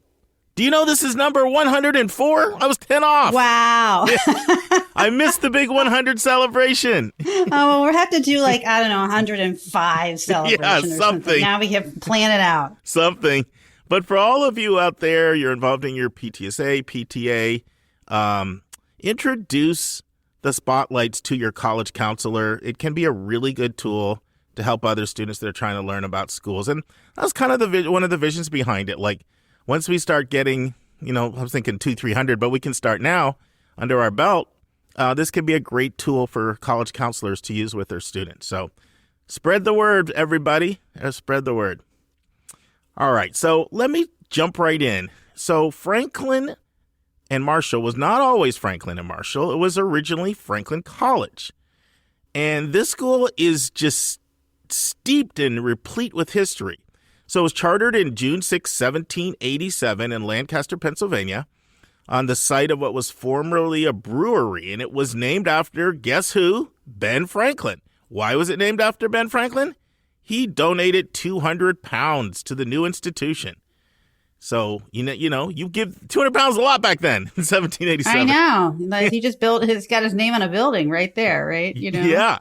And not only him, so it was also founded by 4 prominent ministers of the German Reformed Church and the Lutheran Church in conjunction with many sort of famous Philadelphians.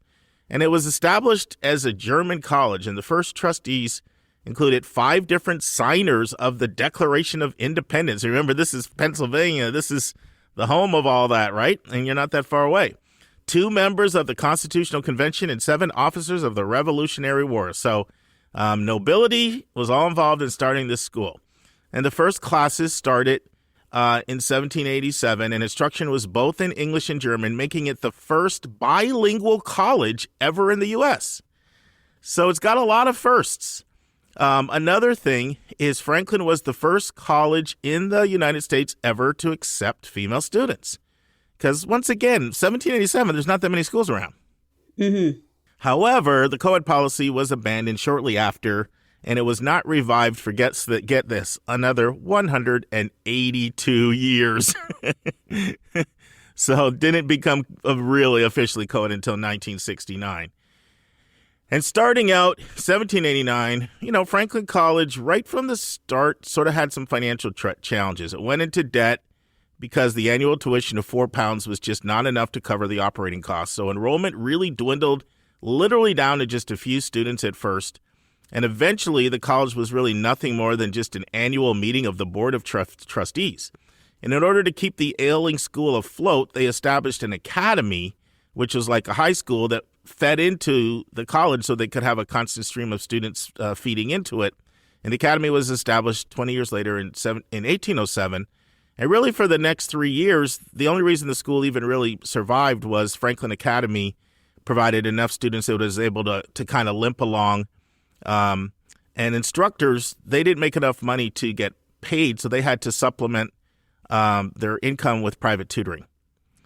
So then the next big change that really happened was there was another school in Mercersburg, Pennsylvania, which is 110 miles from Lancaster, which is where Franklin Marshall is. And Marshall College, it opened in 1836. And once again, nobility. It was named after Chief Justice of the United States, John Marshall. Now, Marshall College in some ways was different than Franklin College. It was very, very regimented. Students were required, they had to attend morning prayers at 5 a.m. a lot of times. They were expected to study 6 hours a day. They were forbidden from associating with anybody at all who had questionable character at all. Well, let me jump ahead. In 1853, the schools merged, creating an all-male Reformed church institution that combined the resources of both schools. And who was the first president of Franklin and Marshall? James Buchanan, the 15th president of the United States. So this school is just really, really steeped in history here. What are you thinking over there, Lisa? Oh, I was just laughing because we were in the car the other day and Thomas told me that he thought James Buchanan was the made-up president. I don't know why he thought that. And so we had an argument. Again, the stupidest arguments are about facts. So what I noticed is little Thomas is a big historian over there. He's a little historian in the making.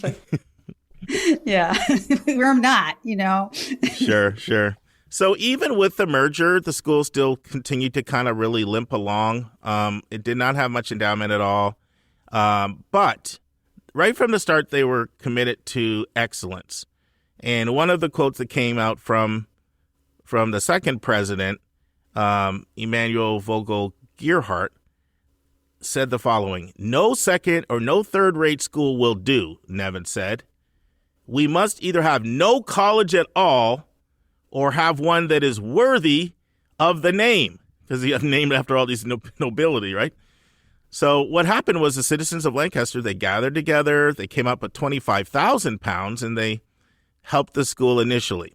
And then in 1887, they still only had 100 students. So this is now 100 years after Franklin College opened, and they have 100 students. But they grew rapidly after World War I. And then enrollment rose to around 300 students in 1920 and then 750 by 1930. And then during World War II, they were one of 131 colleges that adopted the Navy training program offered as a path to Navy commission. And so with so many young men going off to armed services, once again, the population dwindled. They got down 500 students, 28 faculty members, but then and when the war ended, it brought a real surge of people, particularly with the GI Bill. And in 1946, enrollment swelled to 1,200 students, including they let 4 women in the pre-med program. And then in 1969, they decided to break away from the United Church of Christ and become a secular school. And that's the same year that women were admitted. So they had actually started letting women in 27 years earlier for summer school classes, but 27 years later, the board voted and all the male students voted, and they all agreed like women should be here. I bet they did.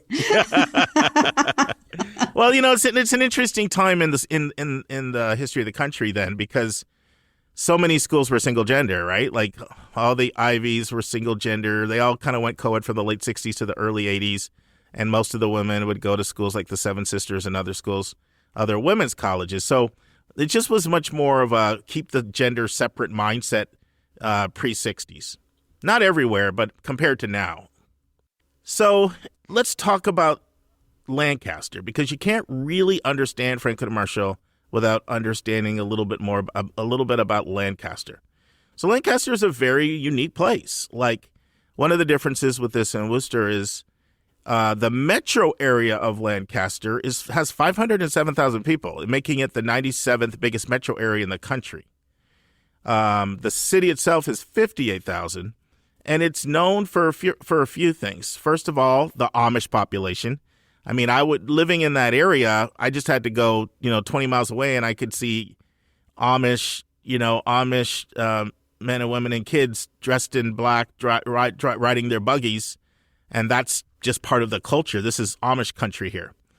But other things it's known for is its Central Market, which is the oldest continuously operated farmers market in the United States. So people come all over to go to Central Market, and there's all kinds of fashions and market alleys and shops and boutiques. And on the first Friday of every month, downtown Lancaster has all these galleries and openings and thousands of people. It's like artistic energy. There's 90 different art galleries, restaurants and shops and everything. The Central Market is the largest indoor farmers market in the world, and downtown Lancaster is like a 15-minute walk, so it's easily accessible without a car. It's also got a major train, the Amtrak station right there, that can shoot you all over.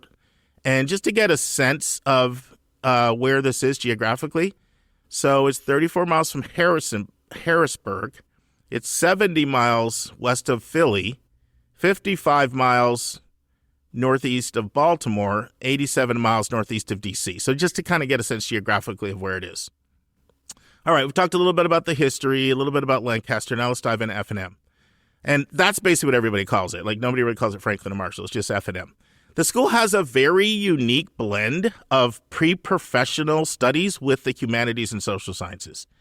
So for a liberal arts and science school, it tends to be very pre-professional. It doesn't neglect the social sciences. It doesn't neglect the humanities. It doesn't neglect the visual and performing arts at all. But it's also quite pre-professional. And most of the students that I've worked with that go to F&M, they're going there for pre-law, pre-MBA, or pre-med. So as well as political science and government, extremely strong programs. It's a very tight-knit community. In fact, this is kind of corny, and I never really got off of this, but you know what they like to call themselves, Lisa? F and Emily. In other words, I was going to say, some like a family, right? Yes, you know? like we're an F and Emily. Like, that's just too corny for me. I'm sorry. Just go with family, but don't F and Emily. It's too much for me. But I guess they can't resist it with the F and M. Such a cynic. I don't know. Yeah, I guess so. So once again, last week Worcester was 99% of students stay on campus. So Franklin Marshall has a 4-year residence policy requiring all students to live within the college's housing for all 4 years. Now, a student in their 5th year will need to live in college-approved location. And the way it works is all first-year students live in an assigned college house. Second-year students may choose to live in their college house or in themed housing or one of the residential quad annexed buildings. And then juniors or seniors, they can still live in the college house or theme housing, or they can live in a residential quad or off-campus housing apartment within the college's portfolio of buildings. They do guarantee housing for all 4 years. It's a tight community. And it's a house system much like what you would think of like Harry Potter and students from the UK would be familiar with. And so let's talk a little bit more about this system. These houses are, well, there's 5 of them. They're between 150 to 180. And they have their own colors, their own budgets, their own rules, their own faculty don, which is an advisor, self-governing. They have healthy rivals and competitions with the other houses. They have their own colors. And so it's a place that combines like an intellectual space with a social space. And students really run these things. And so let's say students have a tremendous amount of say in how they're run. Even when the students move out, if they move out into apartments, they still maintain their affiliation with their house. And so that's part of the mystique of F&M is this whole housing system. Now, the school is very strong in life science. The campus is drop-dead gorgeous. It's officially an arboretum with Gothic and colonial architecture. In some ways, it reminds me almost of like Davidson and Wake Forest. That's what I was thinking when you were talking. It reminds me a lot of Davidson and Wake Forest. It's got that red brick. It's got gorgeous oak and maple trees. Campus is, like I said, is an arboretum. One thing they do is they'll call it a core curriculum, but to me, it's more of a distribution requirement. They do have some strong courses that everybody has to take. For example, they have these 2 connection courses that are interdisciplinary and they're required. One course is all about research and one course is all about writing. And you take these courses with the people you live within your house to create community. Last week we talked about Worcester and how 100% of people do mentored research. Well, 65% of students do mentored one-on-one research at F&M starting right in the freshman year. 59 courses of study. Some of the strongest are business, economics, biology, political science, government, English, and music is big. Music actually has the highest participation of any of the programs that they offer. Mm-hmm. They offer a lot of creativity and a lot of academic freedom. So you don't have to declare a major until spring of your sophomore year, and they have a lot of things. So they have this thing called joint majors, which are like half majors, and you can take two of them, or you can double major, or you can be a special studies major, which is basically you creating your own independent major by combining three different majors together. They do require 3 semesters of language, 1 non-Western focused course, and they have a lot when it comes to the arts. They have 2 orchestras, they have 2 bands, they have 2 student-run theater groups, they have a jazz band, jazz ensemble, and a lot more. But I'm just going to stop for a second and see what your first impressions are. Oh, it sounds like a really well-rounded school academically. It seems like they pretty much would offer almost something for everyone. And I just love it when schools are really good at the pre-professionals and the sciences, but they're also good in the humanities. That just seems like it really shows it's got such a strength of academics, if they can cover all the bases. Yeah, no, I agree. Like this is a place where you get a phenomenal education. Like Worcester, classes are extremely small. In fact, 94% of classes are under 29, with the overwhelming majority being under 19. This is a self-contained campus. This is on 220 acres. They also, because they're pre-professional, people do well financially coming out of there. Average starting salary $69,000, and they are in the top 5% of all colleges according to pay scale for mid-career earnings. So, you're in the top 5% in terms of earnings, and that's mostly because they do have a lot of people that go on to med school and law school and MBAs, coming out of here. So a little bit about them athletically. So they compete in the Centennial Conference. Their nickname is the Diplomats. And the Centennial Conference it's a very academic D3 conference. They were one of the founding members of the Centennial Conference. Now, there's such a power in wrestling that they compete at the D1 level. So the Centennial Conference is a D3 conference with very academic schools. Other schools in there are Bryn Mawr, Dickinson, Gettysburg, Haverford, Johns Hopkins, Swarthmore, Ursinus, Muhlenberg, and Washington College. And what used to be known as Western Maryland has been probably now for maybe 15 years known as maybe 15, even 20 maybe, but McDaniel College. So those are the teams that they compete with.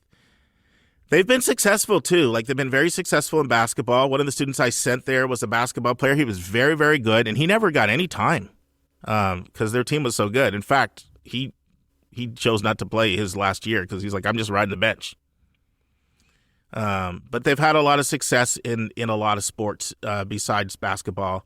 And they have a lot of interesting club sports as well, most notably men and women's rugby, both of which have been, competed nationally and do really, really well in the Pennsylvania rugby competition. Another sport that's really popular on campus, and I find this is a sport that some students are really passionate about, ultimate frisbee.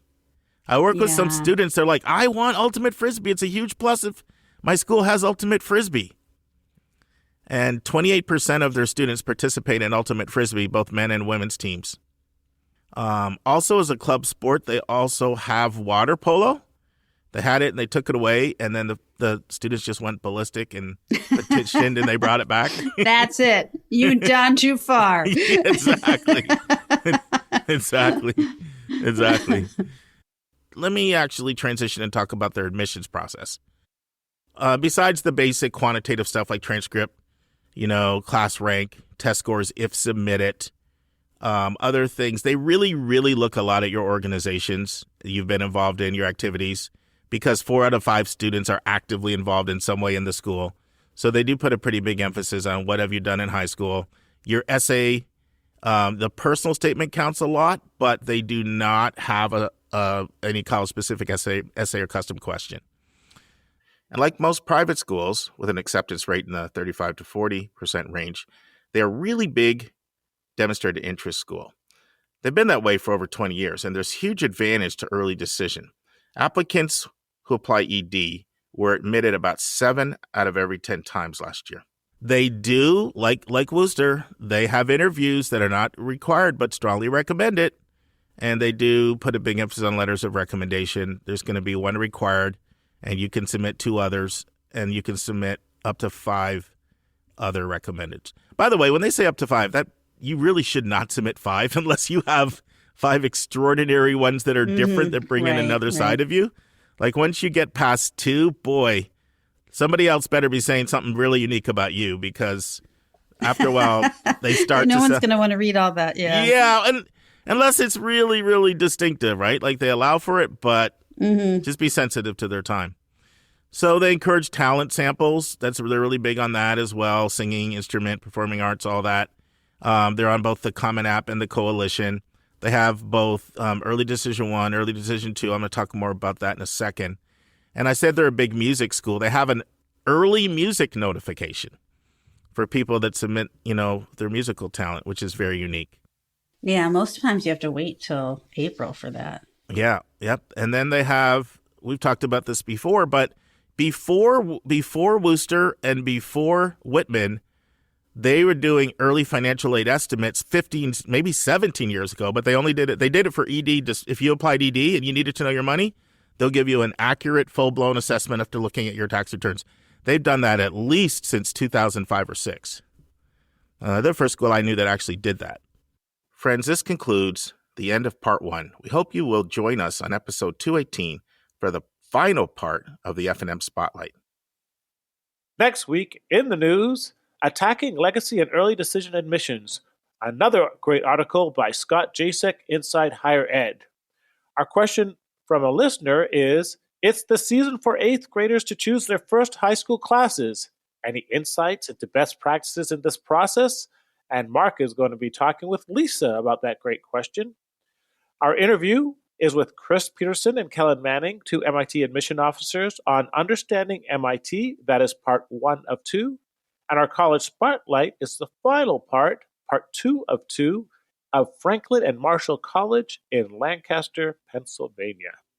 And remember, I can't say this enough. It's not where you go, but it's what you do when you get there, and it's what you do when you get out of there. And secondly, college is not a prize to be won, but a match to be made. Amen. See you next week, everybody. All right. And that's our show. A big thank you to you, our listeners, for tuning in this week. If you find this podcast helpful, please subscribe so you get every episode as soon as it is released. If you are interested, there are a few ways you can really support our podcast.